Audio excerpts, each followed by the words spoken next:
አረቢያ የምትገኙ ኢትዮጵያውያን ጥንቃቄ አድርጉ። ኢራን በሳውዲ አረቢያ ላይ ጥቃት መሰንዘሯ ነው በዚህ ሰዓት የሳውዲ አረቢያ ውጭ ጉዳይ ሚኒስትር ያሳወቁ የሚገኙት። ኢራንም በዛሬው ዕለት ብቻ ለስድስተኛ ሀገር ማለት ነው ጥቃት የምትሰነዝረው ብቻዋን 6 ሀገሮችን ያካለለ ጥቃትን እየሰነዘረች ነው የሚገኘው። የሳውዲ አረቢያው የውጭ ጉዳይ ሚኒስትር እንዳሳወቁት ከሆነም እንግዲህ በሳውዲ አረቢያ በሪያድ እንዲሁም በተጨማሪ ደግሞ በሌሎች ምስራቃዊ አካባቢዎች ላይ ኢራን ጥቃት ሰንዝራለች። ይህ ነገርም እጅግ በጣም እንዳሳዘናቸውና እያወገዙ ጭምር ነው የሚገኙት። የሳውዲ አረቢያው አልጋ ወራሽ የሆኑት መሐመድ ቢን ሳልማንም እንግዲህ የተለያዩ የአረብ ሀገራትን በአካባቢያቸው ላይ የሚገኙ ጎረቤቶቻቸው ማለት ነው በስልክ እንዳናገሩ ጭምርና ለሉዓላዊነታቸው ቆመው እንዲጠብቁ በተጨማሪም ደግሞ ምላሽ ለመስጠት የሚያስችል ዝግጅት እንዲያደርጉ ጭምር እንዲሁም ደግሞ አንድነታቸውን በተመለከተ በስልክ ውይይት እንዳደረጉ ጭምር ነው መረጃዎች እየወጡ የሚገኙ። ሳውዲ አረቢያም እያስጠነቀቀች ትገኛለች። ለዚህ ጥቃት መልስ የመስጠት መብቷን ተጠቅማ መልስ ትሰጣለች። በተጨማሪም ደግሞ ይህንን ነገር እያወገዘች ነው የምትገኘው በሳውዲ አረቢያ ውስጥ እንዲሁም ደግሞ በአካባቢው ላይ የምትገኙ ኢትዮጵያውያን በድጋሚ ራሳቸው አሰላሙ አለይኩም ወራህመቱላሂ ወበረካቱ። ሁላችሁም አረብ ሀገር የምትገኙ እህቶች፣ ስደት ላይ ያላችሁ እህቶች፣ ወንድሞች ሁላችሁም ጥንቃቄ አድርጉ፣ ራሳችሁን ጠብቁ። አሁን ላይ እንግዲህ በሁሉም መልእክት እየደረሰ ነው። በዱባይም ያለ በሜሴጅ አልመጣላችሁም ወይ? እስኪ ኮሜንት ላይ ጻፉ።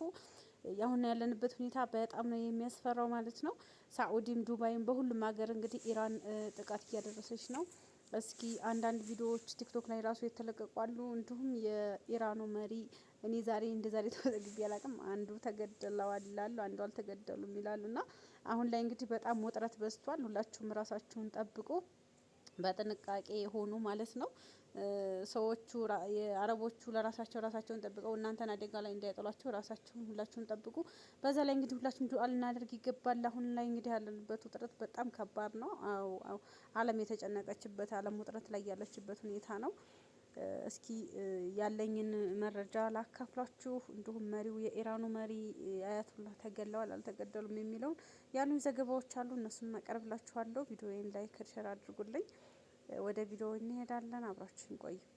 እንደዚህ አወዛጋቢ ነገር በህይወቴ ገጥሞኝ አያውቅም። አያቶላ አሊ ኻሜኒ በይፋዊ የኤክስ ገጻቸው ላይ አጭር መልእክት አስተላልፏል። እንግዲህ ከሰዓታት በፊት ማለት ነው ሞተዋል እየተባሉ ነበር። ነገር ግን በኤክስ ገጻቸው ላይ አጭር የጽሁፍ መልእክት አስተላልፏል። ከአሜሪካ ፕሬዚዳንት ዶናልድ ትራምፕ በበኩላቸው ደግሞ አያቶላ አሊ ኻሜኒ መሞታቸውም እየገለጹ ይገኛል። ነገር ግን ከጀርባ እንደምትመለከቱት በይፋዊ የኤክስ ገጻቸው ላይ ማለት ነው ከደቂቃዎች በፊት በታላቁ ሃይደር ስም ሰላም ይሁን የሚልም አጭር መልእክትም አስተላልፏል። እኛ ማንን እንመን? እንግዲህ የአሜሪካ ፕሬዚዳንት ዶናልድ ትራምፕ ሞተዋል ብሏል። እንዲሁም ደግሞ በእስራኤል በኩል ሞተዋል የሚሉ ዜናዎች ይወጡ ይገኛሉ። የእስራኤል ጠቅላይ ሚኒስትር ቤንያሚን ኔታንያሁ ሳይቀር ከፍተኛ የጦር አዛዣቸው በሙሉ አስክሬናቸውን አግኝተናል ሞተዋል እያሉ ይገኛሉ። የኢራን ሚዲያዎችና ኢራናውያን ደግሞ በፍጹም በጥሩ ጤንነት ላይ ይገኛሉ እያሉ ይገኛሉ። እንዲሁም ደግሞ በይፋዊ የኤክስ ገጻቸው ላይ ደግሞ መልእክትን አስተላልፏል። እንዲያወዛጋቢ ነገር ገጥሞኝ አያውቅም። ለማንኛውም ነገ ጠዋት ምን ይፈጠራል? የትኛው ነው ሰበር ዜና? ዓለማችን ከመቼውም ጊዜ በላይ አደጋ ውስጥና ውጥረት ላይ ትገኛለች። የሚታዩት ነገሮች እጅግ በጣም የሚያስፈሩና የሚያሳስቡ ናቸው። ሁላችንም በየእምነታችን ጸሎት ልናደርግ ይገባል። ሙስሊሞችም ያለነው ታላቁ የረመዳን ወር ውስጥ ነውና በዚህ ረመዳን ዱዓ ሙስተጃብ ነውና አላህ ዓለማችንን ሰላም እንዲያደርግልን ዱዓ ልናደርግ። አረ ሰዎች ምንም በማያገባን ጦርነት እኮ እኛ በስጋት አለቅን። ስደተኛው ይኸው አሁን ወደ ውጭ ውጡ ብሎ ኤመርጀንሲ ኮል ይደወላል። ወደ ውጭ ወጥተን ይኸው ሰማዩን እያየን ሲመጣ ልንሸሽ ይሁን ምን እንደሆነ በማናውቀው ወላሂ ህዝቡ ይኸውና ወደ ውጭ ወጥቶ ሰማይ ያያል። ብቻ ወላሂ ነገሩ አስጊ ነው። ኢራንም ያሳታም ማዝረባ በመጨረሻም እውነት ሆኗል። የኢራኑ ጠቅላይ መሪ አያቱላህ አሊ ኻሜኒ መገደላቸው ተረጋግጧል። ከአሁን በኋላ ጦርነቱ ይቆማል ማለት ከባድ ነው የሚሆነው። አያቱላህ አሊ ኻሜኒ ለረጅም ዓመታት ምዕራባውያንን ሲታገሉና አሜሪካና እስራኤልን ባላቸው አቅም ሲያርበደብዱ የነበሩ ታላቅ የኢራን መሪ ናቸው። አያቱላህ አሊ ኻሜኒ ትላንትና እስራኤልና አሜሪካ በጥምረት ባደረሱት ጥቃት ነው በመኖሪያ ቤታቸው ውስጥ ከሴት ልጃቸውና ከልጃቸው ባለቤት ጋር የተገደሉት።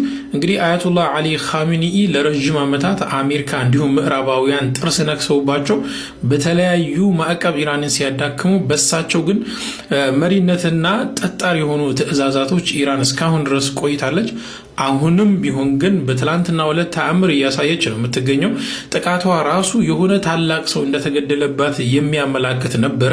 ምክንያቱም በአንድ ቀን ውስጥ ወደ 9 ሀገራትን ነው ያጠቃችውና ይህ ደግሞ ትልቅ ተአምር ነው፣ ታይቶ የማይታወቅ። ከአሁን በኋላ ማን የሳቸውን ቦታ ሊተካ ይችላል? አንድ ነገር ግን እርግጠኛ መሆን ያለባችሁ ኢብራሂም ረኢሲ ሲሞት እሳቸው ማን ሊተካቸው ይችላል ተብሎ ሲጠየቅ ነበረ። ከሳቸው የባሰ መጥቷል። አሁንም ደግሞ ኢብራሂም አያቱላህ አሊ ኻሜኒ ሞቱ ማለት ኢራን መታገሏን ታቆማለች ማለት አይደለም። ለማንኛውም አላህ ሱብሓነሁ ወተዓላ በደለኞችን በቃችሁ ይበል። ብሬኪንግ ኒውስ ኢራን ሱፕሪም ሊደሯ አያቶላ ኾሜኒ መገደላቸውን ካሳወቀች ከሰዓታት በኋላ እንግዲህ የእሳቸውን ቦታ የሚተካውን አዲሱን ሱፕሪም ሊደር በጊዜያዊነትም ቢሆን አዲሱን ሱፕሪም ሊደር አሳውቃለች። ይህም እንግዲህ ከጀርባ የምታዩት አያቶላ አራፊ የሚባለው ሰውዬ እንግዲህ አዲሱ ሱፕሪም ሊደር ኦር የሱፕሪም ሊደሩን ቦታ ይዞ ለሚቀጥሉት ጊዜያት እንግዲህ ኢራንን ይመራል ተብሎ ታውጇል። እኒህ ሰውዬ እንግዲህ የ66 ዓመት ሰው ሲሆኑ እንግዲህ የኢራን ሱፕሪም ትልቁ የሆነው ግሩፕ ይሄ ጋርዲያን ካውንስል የሚባለው ውስጥ አባል ናቸው። ኤንድ አባታቸው ደግሞ መሐመድ አልራፊ የሚባለው አባታቸው የኢራን ሪቮሉሽን መስራች የነበሩት አያቶላ ሩሁላ ኾሜኒ የእሳቸው ቅርብ ወዳጅ ናቸው ነው የተባለው። በዛ ሪሊጂየስ እና ፖለቲካል ኢንቫይሮንመንት ውስጥ ያደጉት እንግዲህ አያቶላ አራፊ አዲሱን የሱፕሪም ሊደሩን ቦታ ይዘው እንግዲህ ይቀጥላሉ ተብሏል።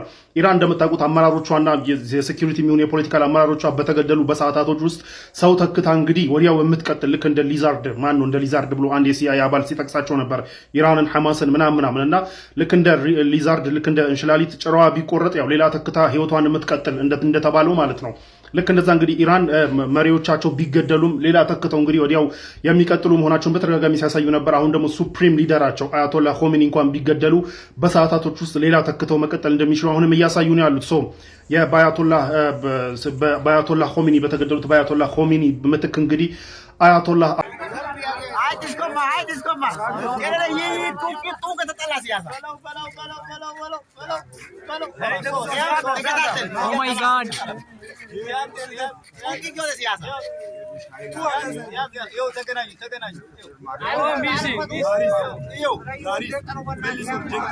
እንዴ ሳቱ አይደለ ቅዱስ ገብርኤል አባቴ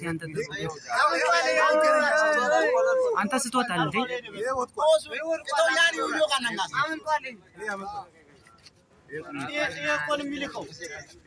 እንዴ ይሄ አልከሸፈም። እየተተኮሰ ነው አየሽው? አዎ እየሮጡ ወይኔ ጉዳችን አለቀልን። ያት አልከሸፈም ደግሞ ሄደ ወይኔ መውደቂያው የት ይሆን? አከሸፉት አለፈች ያቺኝ አከሸፉት። አሁንም ቀጣለ ይመታቸና ሲተሙት ወንድ ናቸው እንዳን ያዝ ብቻ እንዲህ እየቀረጸን እጄን አውጥቼ ግን አይ እየሳቅን ማላቃችን ነው። በቃ በጦርነት ማለት ነው። ሶስተኛው የዓለም ጦርነት መነሳቱ ነው። በጣም ያሳዝናል። አላህ ሰላሙን ያምጣልን። እስኪ እንግዲህ ሰበር ዜናው እንደቀጠለ ነው። ቅድም ያው እንደሚታወቀው የዓለም ሶስተኛው ጦርነት እንደተጀመረ ዘግቤላችሁ ነበር።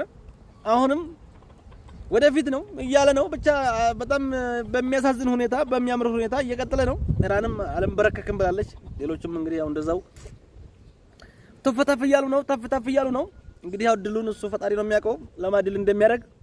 እኔ የሚያሳዝነኝ ነገር አንድ ሰው ነው በቀጣይ ዓመት አገባለሁ እያሉ እንደዚሁ አንድ ድቃላ እንኳን ሳይኖራቸው እንደው ቀጣይ ዓመት ጦርነት ይዟቸው የሚያረጋቸው ሰዎች እነሱ አሳዘኑኝ እንጂ ጦርነቱ እንደቀጠለ ነው ልላችሁ ነው እንግዲህ የኢራኑ አያቶላ ኾሜኒ መገደላቸው ኮንፈርም ተደርጓል። አሁን ይህ ቪዲዮ የሚሰራው ከሌሊቱ 10 ሰዓት ወር 11 ሰዓት አካባቢ ነው። ከደቂቃዎች በፊት የኢራን ስቴት ቲቪ አያቶላው መሞታቸውን ኮንፈርም አድርጓል። እስከ ትላንትና ኦር ከደቂቃዎች በፊት ድረስ እስካለው ድረስ እንግዲህ የእስራኤል ስፔኩሌሽን ነው እንጂ ከኢራን በኩል ምንም አይነት ነገር አልነበረም፣ ኮንፈርም የማድረግ ነገር አልነበረም። አሁን ግን የኢራን ስቴት ሚዲያ ኮንፈርም አድርጎታል ማለት ነው። አያቶላው ሞተዋል። በትላንትናው ጥቃት እንግዲህ እሳቸው በተገደሉበት ጥቃት የእሳቸው ሴት ልጅም የሴት የልጅ ልጃቸውም ሆነ የልጃቸው ባልም አብረው እንደተገደሉ ነው የታወቀው። ከዛ ውጭ ሌሎች አማካሪዎቻቸው የተገደሉም አሉ። ነገር ግን የአያቶላው ሞት ኮንፈርም አልተደረገም ነበር እስካሁን ድረስ። አሁን ኮንፈርም ተደርጓል። ለቀጣይ 40 ቀናት እንግዲህ ኢራን ስቴት የሀዘን ቀን አውጃለች። እስካሁን ድረስ እንግዲህ ኮንፈርም ያልተደረገውና ስፔኩሌት ሲደረግ የነበረው የአያቶላው ሞት አሁን ተረጋግጧል ማለት ነው።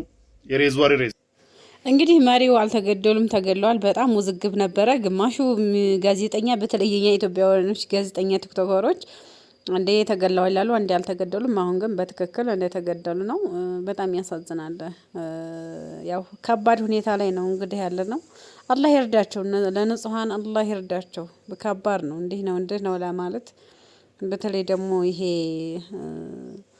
እንትኑም ስለማይደግፍ እኔ ብዙ ማውራት አልችልም እና ብቻ ዱአ እናድርግ። ራሳችሁን ጠብቁ። ያው ከዚህ አይነት አሁን ጦርነት ራስን ጠብቆ ማዳን አይቻልም ግን ያው አላህ ይጠብቃችሁ ዱዓ አድርጉ። ዱዓ ያስፈልጋል። ወላሂ ቀልድ የምንቀልድበት ሁኔታ ላይ አይደለም ያለ ነው። ከስደት ላይ ሆናችሁ መጥፎ ነገር ሲያጋጥማችሁ ለሀገራችሁ ያብቃችሁና በጣም የሚያስደነግጥ ሁኔታ ላይ ነው ያለነው። ይሄ በዱባይ የደረሰው ጥቃት ነው። ኢራን በዱባይ ላይ ካደረሰችው ጥቃት መካከል እንግዲህ እዚህ ጋር የምትመለከቷቸው አሉበት። በተጨማሪም ደግሞ ይህ ጥቃት የደረሰው በዱባይ በተለይም ደግሞ ሀብታሞች እንዲሁም በተጨማሪ ቱሪስቶችና የተለያዩ ትልልቅ ባለስልጣናት የሚኖሩበት ይህንን አካባቢ ፓል ጁሜራ የሚባለውን አካባቢ ማለት ነው ጥቃት አድርሰውበታል። እንደምትመለከቱትም እንግዲህ በተለያዩ አካባቢዎች ላይ የተደረገ ጥቃት ነው። ፍንዳታዎች እንዲሁም በተጨማሪ ደግሞ ህንጻዎች ላይ በደረሰ ጥቃትም እንግዲህ እሳቶች እንዲሁም ደግሞ ፍንዳታዎችን ጭምር እያስተናገደች ትገኛለች። ኢራን ምን እያደረገች ነው የሚያስብለው ጋይስ። በተለያዩ አካባቢዎች ላይ የጥቃት መጠኗን እጅግ በጣም አስፍታ ነው ጥቃት እየሰነዘረች የምትገኘው። በኩዌትም የፈጸመችው ጥቃት እንግዲህ እጅግ በጣም በርካቶችን እያነጋገረ ነው የሚገኘው። መጠኑ እንዲሁም ደግሞ አካባቢውን እያሰፋ ጭምር ነው የሚገኘው። እንደ ኤርፖርት፣ ትምህርት ቤቶች፣ የተለያዩ አካባቢዎች የሰዎች የሚኖሩበትን መንደር ላይ ጥቃት እያደረሰች ነው የሚገኘው። ይህ ነገር እንግዲህ እንደ ሳውዲ አረቢያና የተለያዩ የአረብ ሀገራት ጋርም እንግዲህ ወደ ጦርነት ውስጥ እንድትገባ የሚጋብዝ ሁኔታ እንደሆነ ጭምር ነው እየተነገረ የሚገኘው። አሁንም በዱባይ እንዲሁም ደግሞ በተለያዩ አረብ ሀገራትና የትም ቦታ ላይ የምትገኙ ኢትዮጵያውያን ራሳችሁን በድጋሚ እንድትጠብቁ ማሳሰብ ፈልጋለሁ። ሁሌም ከሰላም ጎን እንቁም። በሌሎች አዳዲስ መረጃ